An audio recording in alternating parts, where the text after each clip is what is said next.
បាទរឿងអប្សរាមហាអង្គរបាទគឺជាខ្សែភាពយន្តភាគបុរាណខ្នាតធំរបស់ផលិតកម្មហងមាសបាទដែលជាស្នាដៃដឹកនាំរឿងរបស់ឯកឧត្តមហ្វៃសំអាងបាទដែលត្រូវបានប្រជាជនខ្មែររបស់យើងទទួលស្គាល់និងចាត់ទុកថាជាកម្ពុជាអ្នកដឹកនាំរឿងប្រចាំប្រទេសកម្ពុជារបស់យើងផ្ទាល់តែម្ដងបាទហើយរឿងនេះក៏បានធ្វើការសម្រុកថតបាទយ៉ាងខ្លាំងបាទទាំងយប់ទាំងថ្ងៃបាទសមិទ្ធផលនៃការខិតខំប្រឹងប្រែងបានធ្វើឲ្យរឿងនេះបានធ្វើដំណើរមកដល់គៀកនឹងទីបញ្ចប់ដែរហើយមិនយូរទេបាទតាមរយៈសម្ដែងរបស់ឯកឧត្តមហ្វៃសំអាងបានលើកឡើងថា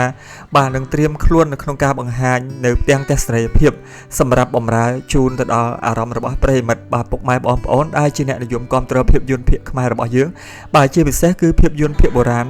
ផ្ទាល់តែម្ដងបាទហើយផលិតដោយផលិតកម្មរស្មីហងមាសថែមទៀតផងបាទរឿងអប្សរាមហាអង្គរបានចូលរួមចំណែកយ៉ាងសំខាន់បំផុតបាទនៅក្នុងការឆ្លុះបញ្ចាំងឲ្យមើលឃើញអំពីទិដ្ឋភាពវប្បធម៌របស់ខ្មែរយើងនាសម័យអង្គរបាទទោះបីពុំមែនជារឿងប្រវត្តិសាស្ត្រក៏ប៉ុន្តែបាទឈុតឆាកនៅក្នុងរឿងនេះគឺបានច្បិចយកអំពីតថភាពសង្គមខ្មែររបស់យើងនាសម័យកាលនោះមកធ្វើការឆ្លុះបញ្ចាំងដែលតកតងជាមួយនឹងផ្នែកវប្បធម៌បាទដូចជាជំនឿសាសនាសិលធម៌សិល្បៈជាច្រើនទម្រង់បាទទំនៀមទម្លាប់ប្រពៃណីបាទភាសាអក្សរសិល្ប៍ចិត្តវិទ្យាទស្សនវិជ្ជាបាទល្បែងកំសាន្តបាទនិងសកម្មភាពរស់នៅប្រចាំថ្ងៃរបស់មនុស្សជាច្រើនទៀតបាទរួមទាំងការប្រកបរបរចិញ្ចឹមជីវិតផងដែរបាទរឿងអប្សរាមហាអង្គរបាទគឺជាខ្សែភាពយន្តភាគបុរាណខ្មែរខ្នាតធំដែលប្រមូលផ្ដុំទៅដោយតារាល្បីៗជាច្រើនបាទសិតសឹងតែជាតារាដែលលំដាប់ប្រទេសពោពេញទៅដោយបទពិសោធន៍និងមានសមត្ថភាពខ្ពស់នៅក្នុងការសម្ដែងមិនចាញ់តារាសម្ដែងនៅប្រទេសជិតខាងរបស់យើងនោះឡើយបាទចំណែកឯដំណើររឿងអប្សរាមហាអង្គរនេះវិញបាទតាំងពីដើមរឿងរហូតដល់ទីបញ្ចប់នៃរឿងបាទគឺពោពេញទៅដោយបញ្ហាបង្កើតបានជាចំណងចាក់ស្រេះប្រតិកលាគ្នាពីវគ្គមួយទៅវគ្គមួយជាពិសេសនោះគឺបង្កើតនៅសន្តិហវិធីធ្វើមានន័យថាធ្វើឲ្យអ្នកទស្សនាមានចម្ងល់ឆ្ងល់បាទចង់បន្តការតាមដានរឿងនេះបាទតាំងពីដើមរហូតដល់ចប់បាទព្រោះថារឿងអប្សរាមហាអង្គរនេះបាទគឺជាដំណើររឿងវែងឆ្ងាយបាទតាំងពីតួអង្គនៅជាទារកទារិការហូតដល់ធំពេញវ័យរូបរាង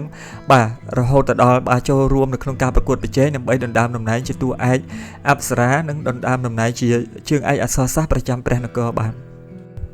បាទហើយអ្វីដែលតែពិសេសជាងនេះថែមទៀតនោះបាទគឺរឿងអប្សរាមហាអង្គរបានបញ្ចូលនៅឈុតឆាកខ្លះដែលតាក់ទងជាមួយនឹងការប្រើសិលសាស្ត្រមុនអាគមបាទជាហេតុធ្វើឲ្យរឿងនេះបាទពោពេញទៅដោយសោភ័ណភាពនិងមានរសជាតិថ្មីមួយបែបទៀតដែលពុំធ្លាប់មានពីមុនមកនៅក្នុងការផលិតភាពយន្តបែបខ្នាតធំជារឿងភាគបុរាណនៅក្នុងសម័យអង្គរបាទដើម្បីជ្រាបច្បាស់ថាតើរឿងអប្សរាមហាអង្គរបានបង្កប់នៅទិដ្ឋភាពវប្បធម៌ខ្មែរនាសម័យអង្គរយ៉ាងណាខ្លះនោះបាទសូមកុំភ្លេចរងចាំតាមដានទស្សនា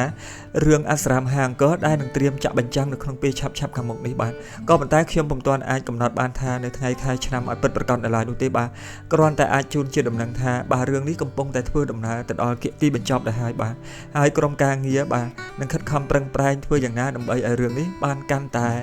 ឆាប់បាទសម្រាប់បានដើម្បីធ្វើការចាក់ផ្សាយចែកជូនទៅដល់ពុកម៉ែបងប្អូនកូនក្មួយដែលជាអ្នកនិយមតាមដានទស្សនារឿងភាគបុរាណខ្មែរបានទស្សនាកំសាន្តបាទសូមអរគុណបាទសម្រាប់ពេលនេះបាទសូមអរគុណសូមជម្រាបលាបាទ